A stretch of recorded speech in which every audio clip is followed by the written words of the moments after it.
देखिए क्वेश्चन, इसमें हमसे पूछा जा रहा है कि कौन सी रिएक्शन जो SN1 रिएक्शन है, इनमें कौन सी सबसे तेज होगी।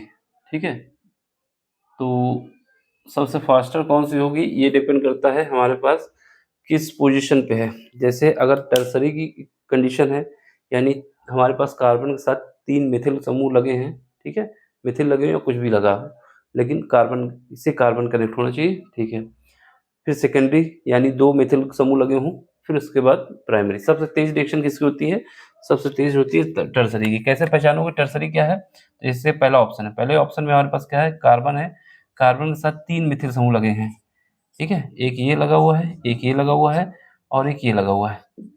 ठीक, यहाँ पर क्या है? Br है, यानी ब्रोमीन है। क्योंकि सब में ब्रोमीन लगा है तो ये तो दिक्कत नहीं होगी कि हाइड्रोजन समूह के कंपेयर करना होगा। अगर यहाँ पर सब में ब्रोमीन लगा होता तो फिर हम आयोडीन को देखते, सबसे कम उसी को। लेकिन फिलहाल के लिए फास्टर पूछा है। ठीक है, सबसे तेज यानी सबसे पहले रिएक्शन कौन सी हो जाएगी? तो सबसे पहले रिएक्शन हमारे पास ये, अगर कहीं पर समूह बन के आता है, ये एक ऐसा समूह है, टर्सरी समूह है। टर्सरी बोले तो 3 मिथिल समूह लगे हुए हैं, 1 2 3, सबसे तेज ये रिएक्शन होगी। दूसरी बात, अब देखते हैं क्या और भी कुछ है, क्योंकि ब्रोमीन तो सेम है सब में। अब इसमें आ जाओ बी वाले पार्ट में। बी वाले में क्या है? कार्बन है, कार्बन के साथ एक हमारे पास ये मिथिल समूह है, एक हमारे पास ये मिथिल समूह है, और यहाँ पर हाइड्रोजन लगा हुआ है। इसके बाद क्या है? यहाँ पर हमारे पास ब्रोमीन लगी हुई है। ठीक है, तो ये कैसा है? ये टर्सरी। टर्सरी क्यों हुआ? क्योंकि 3 मिथिल समूह लगे हैं। मिथिल समूह के आगे भी कुछ लग सकता है ना, एथाइल हो जाए, कुछ भी हो जाए, लेकिन कार्बन से कार्बन कनेक्ट होना चाहिए। यहाँ पर कार्बन से कार्बन 3 बार कार्बन कनेक्ट है। एक कार्बन, इस कार्बन से एक ये कार्बन कनेक्ट है, इससे एक ये कनेक्ट है, एक ये, तो ये टर्सरी हो जाएगा। ठीक है, यहाँ पर देखो, यहाँ पर क्या है? इस समूह से 2 कार्बन कनेक्ट है, एक ये एक ये, बाकी हाइड्रोजन है, तो ये क्या होगा? सेकेंडरी होगा, सेकेंडरी समूह होगा। फिर उसके बाद यहाँ पे आ जाओ चौथे में, तीसरे में। इसमें देखोगे तो कार्बन, ठीक है, CH2 है ये, और ये क्या है? CH3 है।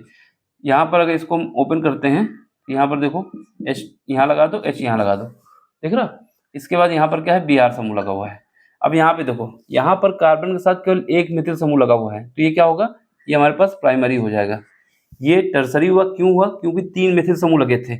ये सेकेंडरी हुआ, क्यों हुआ? क्योंकि इस कार्बन से 2 मिथिल समूह लगे थे। ये प्राइमरी हुआ, क्योंकि इस कार्बन से एक क्या लगा हुआ है? मिथिल समूह लगा हुआ है। अब इसमें आ जाओ, ये लास्ट वाले में। यहाँ पर देखो, ये हमारे पास क्या है? C, इसके बाद क्या है? CH3 है, फिर इसके बाद CH3 है, फिर इसके बाद CH3 है। ठीक है, फिर उसके बाद हमारे पास कार्बन है, फिर उसके बाद C है, फिर यहाँ पर H है, यहाँ पर H है। अब ये हमारे पास क्या है? Br है। ठीक है, देखो मैंने बोला क्या? हमारे पास 3 समूह होने चाहिए तो ट्राई होता है। अगर यहाँ से हमारे पास ब्रोमीन कनेक्ट होता तो ये टर्सरी में आ जाता। ठीक है, ये टर्सरी में आ जाता। फिर उसके बाद ये कहाँ पे कनेक्ट है? यहाँ पे कनेक्ट है, एक बात। दूसरी बात, ये रिएक्शन जो है हमारे पास S1 है ही नहीं है। ये रिएक्शन हमारे पास SN1 नहीं है। क्यों नहीं है? ये हमारे पास SN2 रिएक्शन है, और हमसे पूछा क्या है? SN1। ये कैसे पता चला कि ये हमारे पास कौन सी है? SN2 है। तो ये हमसे ऐसे पता चलता है कि अगर हमारे पास ब्रोमीन यानी हाइड्रोजन समूह, ब्रोमीन की जगह कोई भी हाइड्रोजन समूह होता है, सीधे कार्बन की चेन से कनेक्ट होता है। ठीक है, तो ये क्या हो जाता है? ये हमारे पास हो जाता है SN1 रिएक्शन। ठीक है, यहाँ पर सीधे कनेक्ट होता है। अगर कोई ब्रोमीन हाइड्रोजन समूह ऐसे करके कनेक्ट होता है, ऐसे कनेक्ट हुआ, तो उस केस में क्या हो जाता है? ये हमारे पास SN2 रिएक्शन हो जाती है। तो इसने पूछा है कि कौन सी फास्टर होगी, तो पहला ही ऑप्शन सही होगा, यही रिएक्शन सबसे तेज होगी, क्योंकि इनका सीक्वेंस होता है कि सबसे ज्यादा तेज टर्सरी की होती है, फिर उसके बाद सेकेंडरी की होती है, फिर उसके बाद प्राइमरी की होती है। और ये हमारा कौन सा है? ये हमारे पास SN2 रिएक्शन है, ये वाली रिएक्शन। ठीक है, देख लो, समझ लो। समझ में आया हो तो लाइक कर दो, शेयर कर दो, सब्सक्राइब कर दो। और बाकी कोई क्वेश्चन आपको समझ में नहीं आता है तो टेलीग्राम में आए, वहाँ पर अपना क्वेश्चन पूछें। केमिस्ट्री, फिजिक्स, मैथ, फिजिक्स का पेपर हो चुका है, अब तो पूछने से कोई मतलब नहीं है, अभी आगे वाले बच्चों के लिए इंपॉर्टेंट है। फिर केमिस्ट्री का भी पेपर होने वाला है, 27 को है, तो इसके लिए पूछ सकते हैं। मैथ का जब होगा उसके लिए पूछ सकते हैं। तो ओपन चैलेंज है, कोई भी क्वेश्चन पूछें, जितनी जल्दी होगा हम उसको आपको बताएंगे। ठीक है, समझ में आ रहा हो तो लाइक शेयर सब्सक्राइब। बाकी मिलते हैं अगले लेक्चर में। Thank you for watching, bye, take care.